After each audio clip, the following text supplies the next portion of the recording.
from one of the stable of stars at Altair Travel and Cruises. Good morning, Melissa. Thanks for checking in. Hi, McGraw. Hi, Kelly. Hi. Is Pat Blassie, are they feeding her grapes and she can't get to the phone, or what's going on over there? Exactly. All right. Do you want to talk? So I guess you heard that I just got back from Jamaica. Jamaica Mon. Yes. How was Jamaica Mon? Hot and sunny, unlike here. I'm no expert, but isn't that what they tell you it's going to be? Hot Exactly. and sunny? Yeah. What'd you do down there? Did you take a group down there? No, actually, it was just vacation for me once. Oh. No groups. So when a just vacation, laid back and relaxing at the resort. So when a vacation expert goes on vacation, they go to Jamaica Mon? Well, not always. Oh. But I chose Jamaica this time. The people are fabulous and wonderful, and you just feel like home. And I love the resort, which I've been to many times with groups, but I've never been to back to it to enjoy it on my own. That was what it was all about. Does everybody in Jamaica say Jamaica Mon? Probably not. No? I'm pretty much betting on that one. All right. Fair enough. Do you have any trips? Do you have any special tips for us this go around? Actually, I know Pat talked to you a little bit about global entry and the whole immigration systems and how things are going there, and just wanted to let everybody know that I did not do the nonstop charters. Right. I actually used regular scheduled air, American this time, and was going through Charlotte. And although we arrived a little bit early, they actually had to hold us on the plane for 35 minutes because customs was so backed up they couldn't let anybody else in.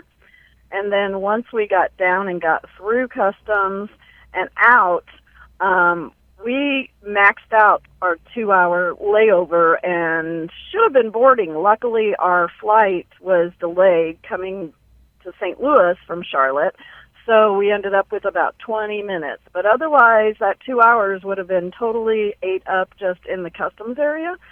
So encourage everybody that's listening, at least out there, to have nothing less than a 2-hour connection and 3 hours, if any way possible. I know nobody likes to lay over in airports, but the stress of missing a flight, I saw so many people trying to get to their flights and get stuck in TSA and security, and I only have 10 minutes, and the security people don't care, and literally that's what they told them. So you're saying if you're planning on flying out of the country, have that 2-hour layover? At least 2 hours. Yeah. Nothing less than 2 hours. Well, something's got to be done, because is this the TSA safety you're talking about, or is this the passport safety, or is it the same thing? It's not the same thing. Obviously, the customs and immigrations is one thing, and TSA is another. But the problem is that even though you're going through all this secure check-in and coming out, coming into the country, right, they still make you go after you go through customs and you're in a secured area.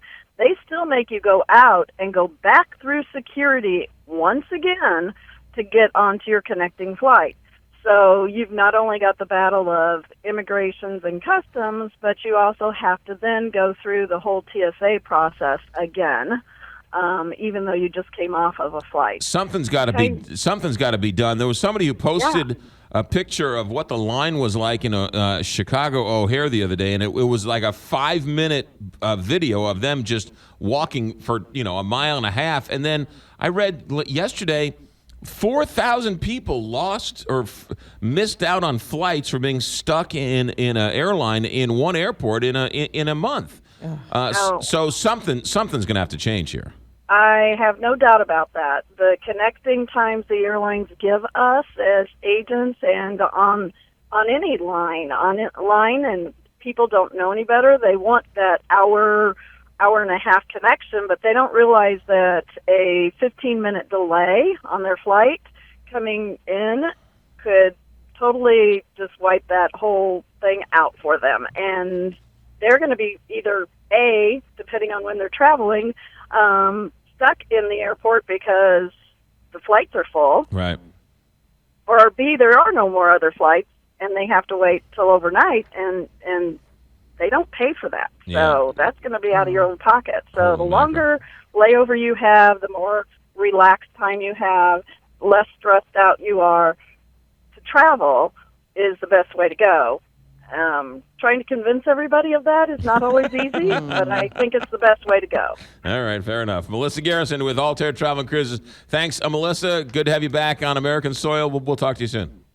Okay, thanks, McGraw. Bye, Take care. Kelly. You got it. We should say that Kelly Jackson's leaving on an Altair trip Friday. She'll be gone all next week. Farmer Dave's getting ready to take a whole bunch of listeners to the Rose Bowl Parade, the one we did last year. And then we're taking a bunch of KTRS listeners to the Grand Canyon. Now, if you've never been to the Grand Canyon, or if you have been to the Grand Canyon, chances are you've never done it this way. We're going to fly to Vegas, and then a helicopter from Vegas into the Grand Canyon. It's a short little flight, and then we're going to stay at a Dude Ranch for a night, and then 3 days on the Colorado River.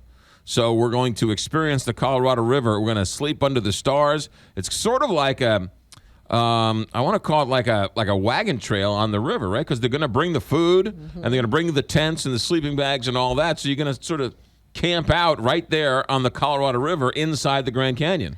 City slickers. That's what you're doing. Really kind of, and we're stopping off in all these great, I mean, the most beautiful country, the land God has ever made. So we're going to do it. It's this trip is so highly sought after that we had to book time for next August. So if you're interested, call Altair Travel and Cruises, 314-968-9600, 314-968-9600, or